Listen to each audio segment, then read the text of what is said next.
इसमें आया है भाषा के रंग। ठीक है, ये व्याकरण से संबंधित रहता है। बताया था मैंने, जिसमें पर्यायवाची, विलोम शब्द, संज्ञा, सर्वनाम, विशेषण, क्रिया ना, ये सब आते हैं। ऐसे ही मुहावरे होते हैं। मुहावरे का होता है कि कोई जो हमारी जो मातृभाषा में या कुछ एक हमारी लोकल भाषा होती है उसमें हम ऐसे ही बोल देते हैं। जैसे क्या, बाणों की बौछार करना, खलबली मचा देना, है ना, आंखों का तारा होना। ठीक है, तो उसका अर्थ बताते हैं, फिर वाक्य में प्रयोग करते हैं। तो यहाँ क्या है कि नीचे लिखे मुहावरों का अपने वाक्यों में प्रयोग कीजिए। ठीक, बाणों की बौछार करना। अब इसका वाक्य में प्रयोग क्या होगा, एक हमें वाक्य बनाना होगा और उसमें ये शब्द आना चाहिए ना। ये वाला जो लिखा है बाणों की बौछार करना, ये उस वाक्य के अंदर आना चाहिए, तब होता वाक्य में प्रयोग करना। जैसे अभिमन्यु के बाणों की बौछार से कौरवों के हाथी और घोड़े और पैदल सैनिक विचलित हो गए।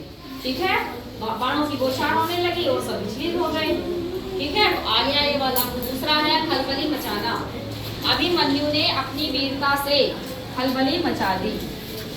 ठीक है, तो यही शब्द जो यहाँ लिखा है एक हम वाक्य में बनाते हैं, उसमें वो आना चाहिए, वो आना। तीसरा है सिर नीचा होना। ये तुम्हारा आकलन में भी आया है ना जी। जब आकलन करते हैं निपुण लक्ष्य पर, तो सिर नीचा होना यानी कि शर्मिंदगी महसूस होना। अभिमन्यु की बात सुनकर द्रोणाचार्य का सिर नीचा हो गया। क्यों हो गया था? क्योंकि कौरवों ने चक्रव्यूह की रचना करनी थी और वो भी लड़ने आए थे, वही उसकी अगुवाई कर रहे थे, है ना।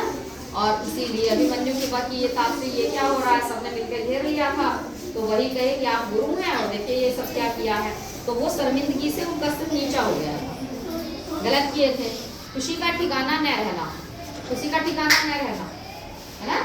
तो क्या मतलब है कि बहुत खुश हो जाना, यानी परीक्षा में प्रथम आने पर मोहन की खुशी का ठिकाना न रहा। ये शब्द हमें इसमें आते हैं, ये हमें वाक्य में प्रयोग करना होता है। कोई मुहावरा दिया होता है, ये मैंने तुम्हें पहले भी बताया था कि जब भी कोई मुहावरा आएगा तो उसका तुम्हें एक वाक्य बनाना पड़ेगा। ठीक है, और भी बता देंगे, बहुत सारे हैं उस तरह के जो हमारे मातृभाषा में या हमारे लोकल भाषा में यूज होते हैं मुहावरे, और उनका अर्थ कुछ और होता है। बहुत खुश हो जाना ना, ठीक है, आंखों का तारा होना। ठीक, तो बहुत सारे हैं उसमें सब करा देंगे। तो इस तरह से ये दिए गए थे, इसमें 5-4 दिए गए थे, इनको कर लो और ये इस तरह से वाक्य में प्रयोग हम कर लेंगे। ठीक है।